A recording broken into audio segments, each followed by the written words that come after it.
Assalamu alaikum, and welcome to True Satisfaction. In today's video, we're going to journey through one of the most certain realities that awaits every single one of us, the day of Qiyamah, the Day of Judgment, through 10 authentic hadiths from the Prophet Muhammad, peace be upon him. We'll understand what happens on that day, how we'll be judged, and most importantly, how we can prepare for it right now. Let's begin. The Prophet, peace be upon him, said, "People will be gathered on the day of resurrection barefooted, naked, and uncircumcised." Aisha, may Allah be pleased with her, said, "O Messenger of Allah, will men and women be looking at each other?" He said, "O Aisha, the matter will be too serious for them to look at each other." Think about this for a moment. On the Day of Judgment, no one will care about appearance, status, or dignity. The terror and gravity of that day will be so overwhelming that people won't even notice what's around them. Every worldly concern we obsess over today, our clothes, our reputation, how we look to others, will mean absolutely nothing.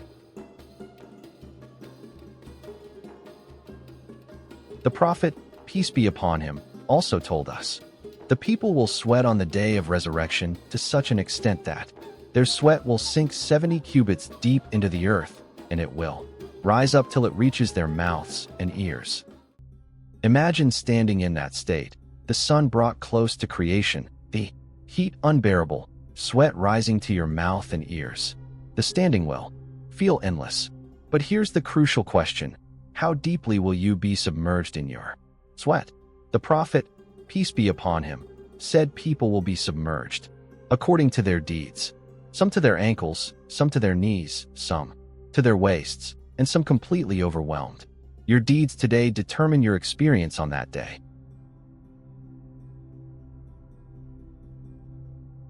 The Prophet, peace be upon him, said, 7 people will be shaded by Allah under his shade on the day when there will be no shade except his. 1. A just ruler. 2. A young person who has been brought up in the worship of Allah. 3. A man whose heart is attached to the mosques. 4.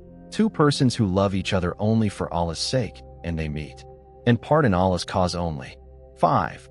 A man who refuses the call of a charming woman of noble birth for illicit relations and says, "I fear Allah." 6. A person who practices charity so secretly that his left hand does not know what his right hand has given. 7. A person who remembers Allah in seclusion and his eyes become flooded with tears. Look at this list carefully. These aren't impossible standards. These are choices we can make every single day. Will you be among them? Will you be shaded while others burn in the heat of that day? The choice is yours, and the time to choose is now. The Prophet, peace be upon him, said, Allah will bring a believer near him and shelter him with his screen, and ask him, "Did you commit such and such sins?" He will say, "Yes, my Lord." Allah will keep on asking him till he confesses all his sins and will think that he is ruined. Allah will say, "I concealed them for you in the world, and I forgive them for you today." And then he will be given the book of his good deeds. Subhanallah. Look at the mercy of Allah. He concealed your sins in this world. He didn't expose you. And on the day of judgment, if you're sincere, he forgives them. This is why we seek his forgiveness constantly. This is why we repent before it's too late. And the Prophet Muhammad, peace be upon him, himself will be there for us. He said, "I will be the first person to be called on the day of resurrection, and I will be the first intercessor and the first whose intercession will be accepted."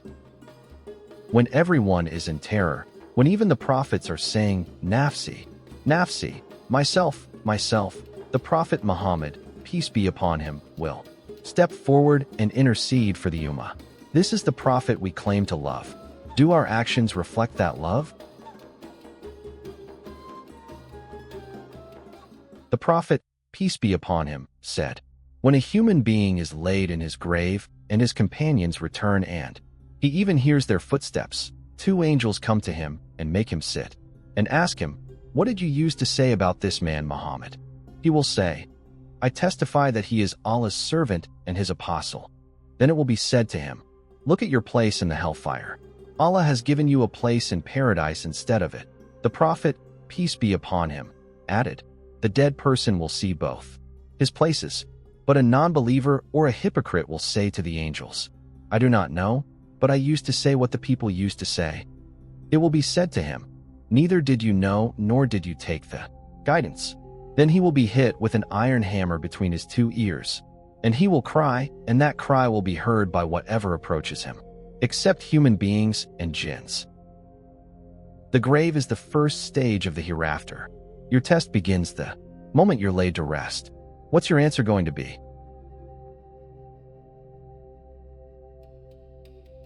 For those who fail, the punishment is real. The Prophet, peace be upon him, said, "The person who will have the least punishment from amongst the inhabitants of hell on the day of resurrection will be a man under whose arch of the feet 2 smoldering embers will be placed, and his brain will boil because of them." This is the least punishment. Think about that. If you can't bear to touch a hot stove for 1 second, how will you endure eternal fire? May Allah protect us all. But there's hope. There's always hope with Allah. The Prophet, peace be upon him, said, 70,000 people of my followers will enter paradise without account, and they are those who do not practice ruqya, nor do they believe in bad or good omen, nor do they get themselves branded, but they put their trust only in their Lord. Tawakkul, complete trust in Allah. These people will walk straight into paradise. No questioning, no waiting, no fear. How strong is your trust in Allah?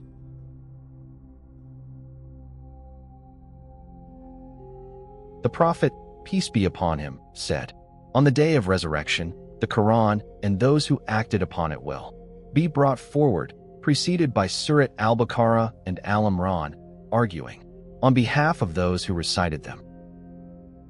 The Quran will intercede for you, but only if you live by it. You can't just recite it, you have to embody it. Every deed will be weighed. Even the smallest good deed matters. Even the smallest sin matters." And finally, the last test.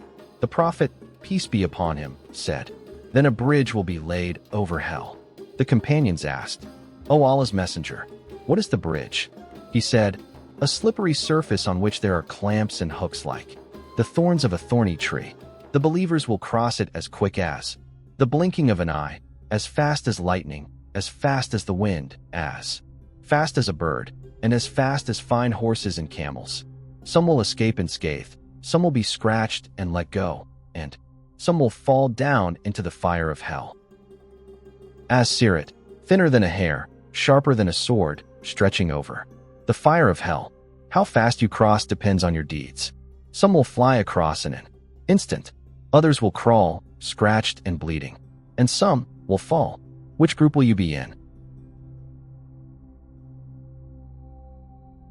Conclusion. What now? The Prophet, peace be upon him, said, "Be in this world as if you were a stranger or a traveler along a path." Ibn Umar, may Allah be pleased with him, used to say, when evening comes, do not expect to live till morning, and when morning comes, do not expect to live till evening. Take from your health a preparation for your illness, and from your life for your death. Reference, Sahih al-Bukhari, Hadith 6416.